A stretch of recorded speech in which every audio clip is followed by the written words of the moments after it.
Halo Fire Gengs, kali ini aku ada di salah satu kafe favorit di kota Semarang, khususnya di Semarang Atas, yaitu di Folk Cafe Setiabudi Tembalang.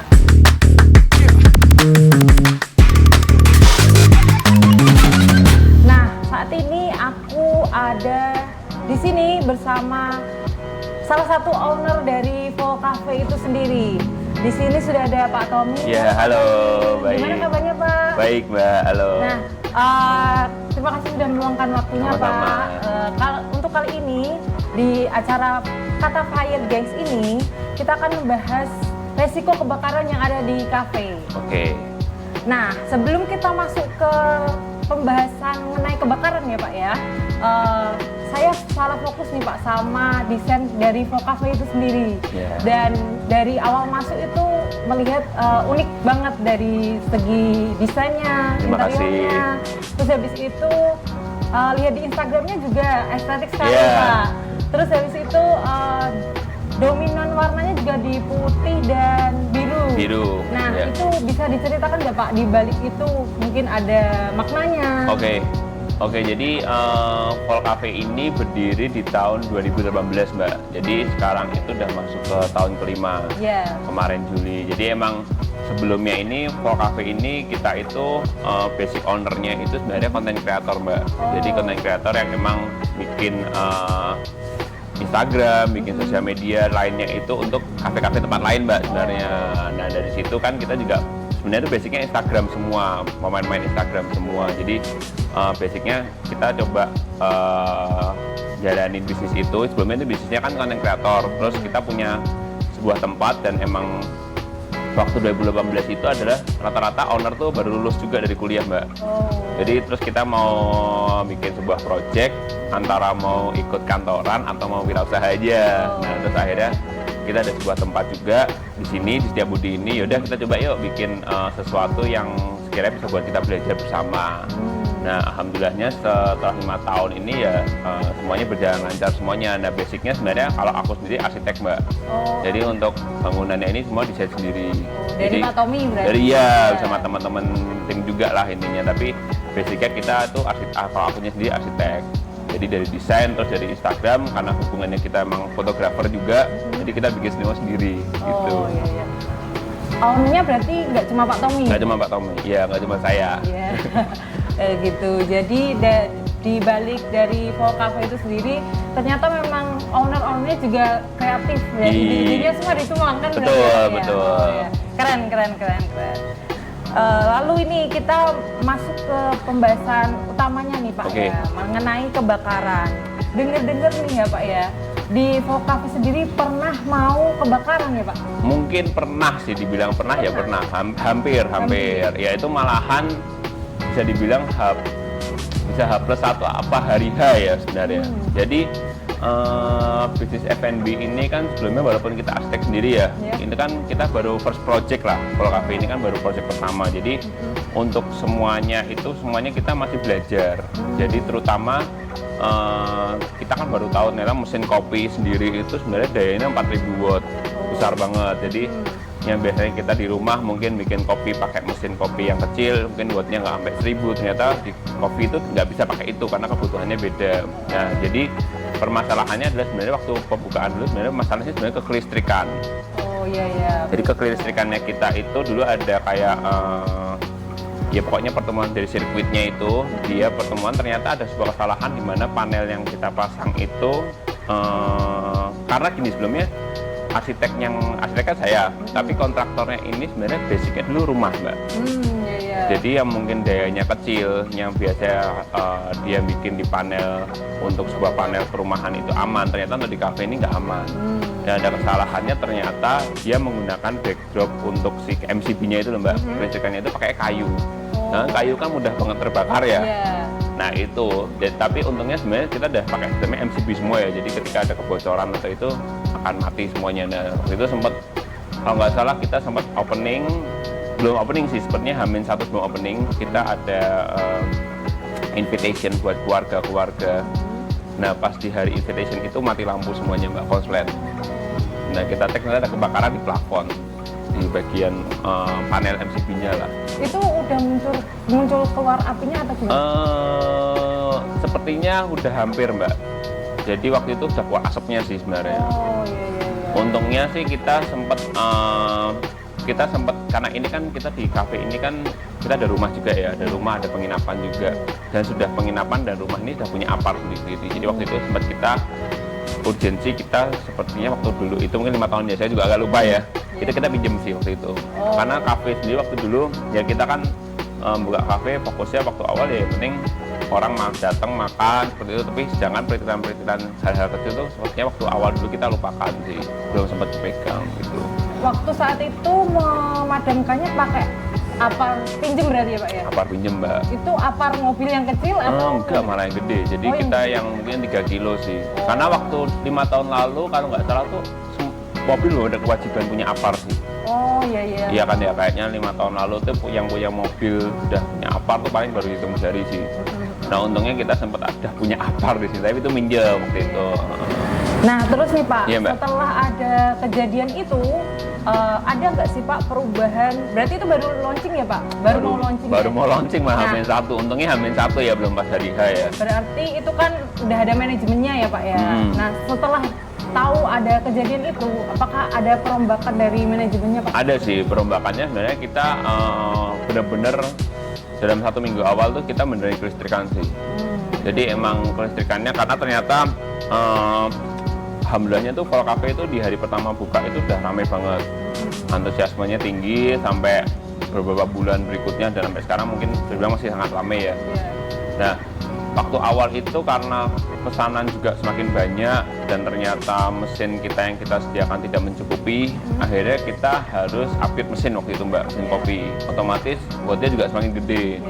Nah waktu itu kita langsung ngelakuin perombakan sih Mbak. Jalur-jalurnya kita benerin semua dan akhirnya lebih terkontrol di satu tempat yang aman dari customer. Dulu kan kita kayak MCB-nya kita berada di area yang mungkin kita umpetin malah di pelafon sih Mbak waktu itu. Harusnya kan di tempat yang terbuka, aman dan itu. Nah itu sebenarnya kita juga belajar waktu itu. Nah waktu itu kita perombakan langsung kita areanya kita taruh di tempat yang aman waktu itu. Nah lebih ke arah situ sih waktu itu sebenarnya kita perombakannya. Oke. Kalau menurut Pak Tommy sendiri nih, dari pemilik kafe, penyebab utamanya apa sih Pak kalau untuk di kafe sendiri? Oke, sebenarnya penyebab utama di kafe itu pasti dari dapur ya Mbak. Nah jadi kita itu di Vol Cafe secara tidak sengaja nih Mbak, dulu itu kita ada menggunakannya konsultan. Nah konsultan sendiri itu makanan dan minuman sendiri, dan ternyata di makanan itu saat pertama kali ketemu dengan karyawan semuanya itu, kita itu ternyata dari konsultan ada namanya K3, yaitu kesehatan dan keselamatan kerja. Jadi sebelum mereka memasak, malah mereka diajarin dulu bagaimana menanggulangi permasalahan-permasalahan di dapur. Jadi sebelum mereka bisa masak, mereka minimal bisa ngamanin dan mengurangi kecelakaan kerja. Contohnya sesimpel mungkin dengan cara bagaimana cara mengganti gas, bagaimana cara mengecek gas, kebocoran gas itu kayak gimana ketika ada bau gas di dalam kitchen itu apa yang dilakukan pertama. Itu malah hal pertama yang diajarin dari konsultan itu sih Mbak. Keren sih Pak, manajemennya dari awal itu dari segi konsultannya itu juga SDM-nya dibantu juga ya. Untuk kafe ini sendiri nih Pak, berarti kan tadi udah ada dari awal karyawannya sudah dikasih pembekalan itu ilmu kan Pak. Saat ini di proses khusus yang di peralatan dapur ya. Oke. Jadi sesambinya kita berjalan, kita kan juga punya rekanan-rekanan F&B di Semarang Mbak. Jadi kita teman-teman yang punya kafe pun kadang-kadang kita juga main ke kitchennya mereka. Kita belajar juga dengan teman-teman ilmu-ilmu baru gitu. Dan sebenarnya sesimpel itu kita sekarang itu sudah menempatkan gas di luar dapur Mbak. Jadi gas sendiri itu kita sudah menggunakan pipa sendiri. Jadi nggak menggunakan kayak selang gas yang biasa itu loh Mbak. Jadi kita emang menempatkan dan kita memberikan jarak posisinya itu jauh dengan kompor, deep fry seperti itu Mbak. Jadi beberapa sekarang ini kita sudah mulai menuju ke peralatan listrik, Mbak. Jadi seperti di fry pun kita dulunya masih menggunakan gas yang udah mau menuju kebakaran, sekarang sudah menggunakan listrik, jadi pakai pengganti baterai gitu, Mbak. Nah itu sebenarnya lebih aman juga sih, dan ternyata setelah dihitung-hitung lebih irit juga karena akhirnya dengan menggunakan listrik dan kita dengan mobil gas itu lebih irit menggunakan listrik ternyata. Jadi posisi sih sebenarnya kalau dari kita karena saya tidak kasihkan beli, saya juga melewat posisinya karena gas dan kalau bisa nih saya kompor ada dinding baliknya, itu gasnya mungkin di baliknya, jadi dalam sebelah kan. Mungkin kalau di rumah kan ada gas di bawahnya kompor ya. Nah tapi sih karena ini sebenarnya kalau rumah kan mungkin ganti gas kan sebulan apa 2 bulan atau 3 bulan sekali ya. Kalau HP itu bisa seminggu bisa 4 kali gitu kali ya. Jadi emang karena pergantian yang sering itu kita mengurangi minimalisir adanya kesalahan sih, Mbak. Untuk proteksinya nih Pak, kira-kira selain dari itu proteksi ya pastinya kita sekarang misalkan sudah punya APAL ya, karena APAL itu salah satu yang paling mudah dicapai dan caranya penggunaannya sekarang itu sebenarnya sudah wajib sih sebenarnya untuk data kitchen, karena kan kalau kafe juga kemarin kita sekarang mulai ada central kitchen, Mbak. Jadi kita mulai ada dapur yang akan menyumbang beberapa cabang kita. Dari dapur yang itu sekarang juga kita udah menggunakan APAL dapur yang sentral pun. Kalau dapur setiap outlet kita ada menggunakan APAL. Selain di dapur pun kita juga sedia APAL di area customer juga. Jadi buat jaga-jaga seandainya mungkin karena kan area rokok ya, nggak tahu juga sedang merokok masukin ke dalam pot sampah atau ada yang namanya bakalan juga. Jadi kita jaga-jaga sih di area itu. kalau berarti dari pengalaman yang sudah terjadi nih Pak Tommy melihat lagi kira-kira yang aman untuk konsumen juga ya Pak. Betul. Kalau melihat dari yang lalu nih Pak, kerugiannya untuk finansial dan operasional tuh ada nggak Pak? Kalau operasional pasti iya, Mbak, karena finansial juga ya, karena kita setelah jadi kita kesusahannya di kafe, Mbak, karena kita bukanya dari jam, kalau kafe ini dari jam 7 pagi sampai 12 malam, jadi hitungannya dari waktu istirahat lah. Akhirnya kita harus menggunakan teknisi atau tukang yang bekerjanya jam 12 malam sampai 6 pagi. Nah otomatis dari mereka itu pasti tasnya itu lebih besar daripada ketika jam biasa, Mbak. Jadi karena jamnya itu saya terbalik seperti itulah. Nah otomatis dari segi finansial pasti akan membuka 2 kali lipat. Nah seperti kemarin dengan adanya masalah kelistrikan itu, otomatis kan kafe sudah buka nih, Mbak. Selama seminggu itu ya tukang kerjanya dari jam 12 malam sampai jam 6 pagi dari itu. Jadi selama pekerjaan ya lebih ke situ sih finansial. Untungnya kita berusaha menjadar ya ke area yang lain, jadi tidak ada masalah alat-alat yang sempat terkena atau gimana. Jadi itu, tapi waktu ada teknisi itu yang memperbaiki ada di waktu pembukaan aja untungnya sih waktu jam kerja open kamu nggak ada yang tahu sih untungnya. Jadi emang buka seperti biasa ya. Tetap buka, dan kita emang sebisa mungkin pekerjaan itu kita tetap kerjakan di saat kafe tutup. Jadi ketika sudah buka, customer datang itu semua kelihatannya normal aja.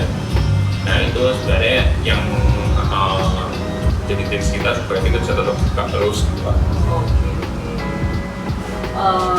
Untungnya dari segi kerugian minim ya Pak ya. Untungnya minim sih, masih bisa lakukan. Tertutupi juga dari customer ya Pak ya. Cuma tetap menyajikan yang terbaik. Iya, untuk customer yang terbaik. Nah, beda case-nya lagi kalau pada saat itu merambat ya. Iya, merambat dan terjadi kebakaran itu udah pasti kerugiannya lebih banyak lagi. Wah, pasti ya, operasional pasti berhenti. Terus ada biaya-biaya lainnya. Terus habis itu belum dari kalau katakanlah tuh Pak tadi terjadi kebakaran, terus habis itu sampai amit-amitnya ya Pak, sampai ke karyawan atau Pak atau amit-amit ya sampai meninggal dunia, itu kan juga dari pihak manajemen juga merasa undangan. Betul, Apalagi Mas. kalau karyawannya itu punya skill yang Betul. benar-benar bagus Iya. gitu ya Pak ya. Jadi memang perlu memproteksi untuk kafe, entah itu untuk konsumennya atau karyawannya gitu ya. Pak, ya.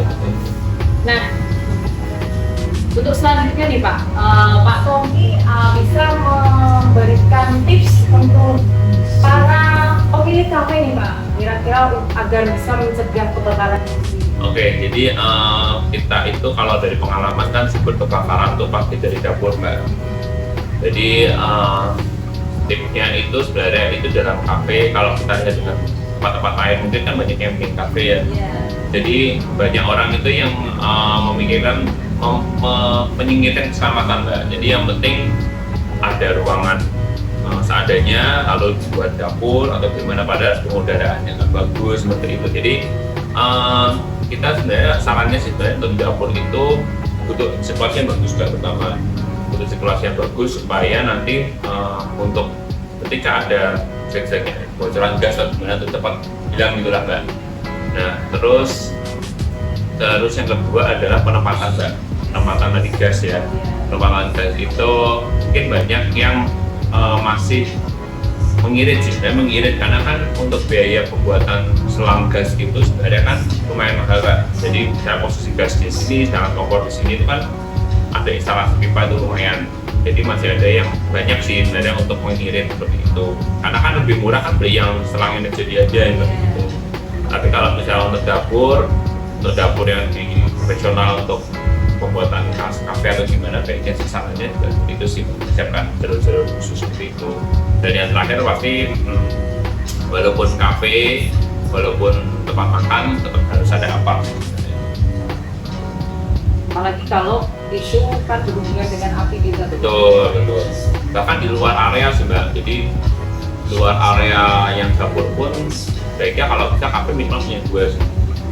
Karena kita nggak tahu juga nanti kalau misalnya jelek-jeleknya parkiran, dari parkiran kita nggak tahu ada mobil customer yang gimana gitu. Sih. Kalau untuk di Mall Cafe Setiabudi, karena lingkungan yang besar, kita mungkin total apa ada sekitar 6-7 beberapa titik. Gitu. Ini doang atau? Enggak, kita ada tiga bisnis ya. Kalau Mall Cafe Setiabudi kayak ada 3 sih di beberapa tempat. Nah itu tadi beberapa tips dari Pak Tommy mengenai pencegahan kebakaran yang ada di kafe ya Pak Iya, betul. Nah kita memproteksi pakai apar tapi sumber daya manusianya juga Wajib diberikan training, ya. Juga ya Pak ya. Gitu. Untuk Full Cafe sendiri nih Pak, tadi ngomongin training ya Pak ya. Di sini apakah karyawannya sudah ada training untuk kebakaran sendiri Pak? Oke, jadi kita itu sebenarnya kalau di bisnis kafe pasti awalnya sudah Mbak. Tapi sejalannya waktu pasti kan ada keluar masuk ya Mbak, keluar masuk karyawan. Nah, keluar masuk karyawan ini terkadang kita pasti ada beberapa yang mungkin baru masuk, belum sempat dalami training seperti itu. Nah, kalau ini karena beberapa ada yang baru sih mungkin belum semuanya mendapatkan training sih. Tapi kita selalu memberikan begini Mbak, di setiap shift kerja pasti ada 1 orang atau 2 orang yang senior. Jadi ketika ada sesuatu pasti tetap ada senior yang membackup gitu sih. Tapi kalau untuk semuanya sih keseluruhannya sih belum semuanya sih. Mungkin yang baru-baru belum mengalami training. Oke. Berarti kita bisa ngasih training nih Pak? Boleh. Oke, jadi kita kasih training ya Pak Boleh, ya. Ayo boleh. kita Oke. mulai langsung ke lapangan. Nah, kita sudah sama salah satu dari karyawan Full Cafe dengan Mbak siapa? Ines. Nah, dengan Mbak Ines. Mbak Ines sebelumnya belum pernah menggunakan apar? Belum. Dan belum tahu ya berarti ya caranya. Nah, kita kasih tahu nih caranya untuk menggunakan aparnya ini sendiri. Untuk membawanya untuk membawa aparnya ini jangan dijinjing di bawah ya Mbak ya. Jadi jangan ditaruh di bawah sini, nanti takutnya nabrak kakinya, jadi kesenggol bisa jatuh malahan ya. Jadi di bawahnya bisa digendong aja di gini, oke? Terus setelah itu untuk cara penggunaannya setelah kita bawa nih ke sumber api, setelah sampai kita buka segel dan pinnya ini, safety pin, tapi harus di bawah ya. Jadi ini Mbaknya bisa mempraktekkan, jadi taruh di bawah dulu. Nah, ini Terus habis itu kita teknik pas, yaitu yang pertama pull. Pull itu kita tarik segelnya ini, kita tarik aja gitu ya Mbak. Terus habis itu kita tarik safety pinnya. Jadi tarik dua, yang satu kuning ini, yang satu putih ini. Terus habis itu pull kan. Untuk yang selanjutnya M kita arahkan ke sumber api. Jadi kita angkat, tapi jangan lupa bahwa safety pinnya sudah dilepaskan ya Mbak. Jadi kita megangnya di tuas yang bawah, jangan yang atas, karena atas itu tuas aktif. Jadi kita angkatnya pakai tuas bawah. Yuk coba Mbak diangkat, ya gitu. Bener kayak gini. Terus kita arahkan. Jadi selangnya dibuka. Nah, kita arahkan, dipegang ya. Arahkan ke sumber apinya, tapi tangannya ini lebih depan. Jadi ya betul, di paling depan, karena ini bertekanan, jadi takutnya nanti nggak kena ke sumber api. Jadi di depannya. Terus habis itu teknik squeeze. Squeeze itu kita tekan tuasnya. Jadi setelah kita sudah ke arah api, itu tuh Mbak, iya gitu, itu tetap gini. Terus habis itu kita tekan. Iya, tekan. Nah, habis kita arahkan, terus kita tekan. Habis itu swipe. Swipe itu ketika apinya itu gede, kita arahkan ke kanan kiri, kayak menyapu. Nah, kayak gitu. Jadi biar powdernya itu tercover ke apinya itu, jadi menutupi. Seperti itu tuh ya Mbak ya. Dan Fire Gangs juga sudah tahu caranya. Seperti itu. Untuk Mbak Ines, terima kasih. Sama-sama. Nanti bisa di-share juga ke teman-temannya yang belum tahu ya. Itu. Nah, itu tadi training yang sudah kita berikan ya Pak ya. Ya, untuk terima kasih. Flow Cafe. Terima kasih. Nah, buat Fire Gangs nih yang mau mampir ke Flow Cafe, entah itu di outletnya yang manapun itu, tenang saja karena Flow Cafe sendiri sudah memberikan proteksi ya Pak ya Betul, untuk betul. customernya. Jadi nggak perlu takut kalau tiba-tiba nanti ada api muncul atau apa. Jadi karyawannya itu udah sigap, udah tahu ya Pak ya mau Ya. ngapain, Iya. mau madamin pakai apa, gimana Betul. caranya udah tahu ya Pak Betul. ya. Oke. Buat Fire Gangs nih yang pas lagi mampir ke Flow Cafe atau nongkrong di Flow Cafe, bisa juga nih kalau mau punya apar yang kayak punyanya Flow Cafe ya Pak ya. Betul. Bener. Kayak contohnya ini, salah satu contohnya ini apar mobil. Kalau mau apar yang 3 kilo atau berapa kilo bisa ya Pak ya? Bisa semua. Itu bisa langsung ke kasir ya Pak ya? Iya, di kasir Di samping kita ada kasir nanti ada displaynya, dan di situ ada QR yang bisa di-scan langsung. Itu bisa order via website ya Pak berarti Betul, ya? betul. Nah, dari website itu nanti bisa langsung order, nanti aparnya langsung dikirimkan ke alamat Fire Gangs ya Pak ya, gitu. Nah, terima kasih nih Pak untuk Sama-sama. sharing-sharingnya, Sama-sama, untuk Mbak. waktunya. Iya. Biar Fire Gangs juga tahu nih kalau ternyata tuh kafe itu juga bisa kebakaran ya Pak ya. Betul. Entah itu dari dapur atau dari pengunjungnya itu sendiri. Dan kalau untuk Fire Gangs juga bisa tahu juga nih kalau mau ke Flow Cafe nggak perlu khawatir lagi karena sudah aman untuk proteksi dari kebakarannya. Oke. Buat Fire Gangs nih yang mau info terbaru seputar Firefreak bisa ke Instagramnya Firefreak, dan jangan lupa juga untuk subscribe channel Firefreak, like dan komen jika punya pengalaman mengenai kebakaran. Siapa tahu nanti case kebakaranmu bisa kita tampilkan di kata Fire Gang selanjutnya. Oke, terima kasih ya Pak. Terima sekali kasih, lagi. sama-sama. Sampai jumpa Fire Gang, bye.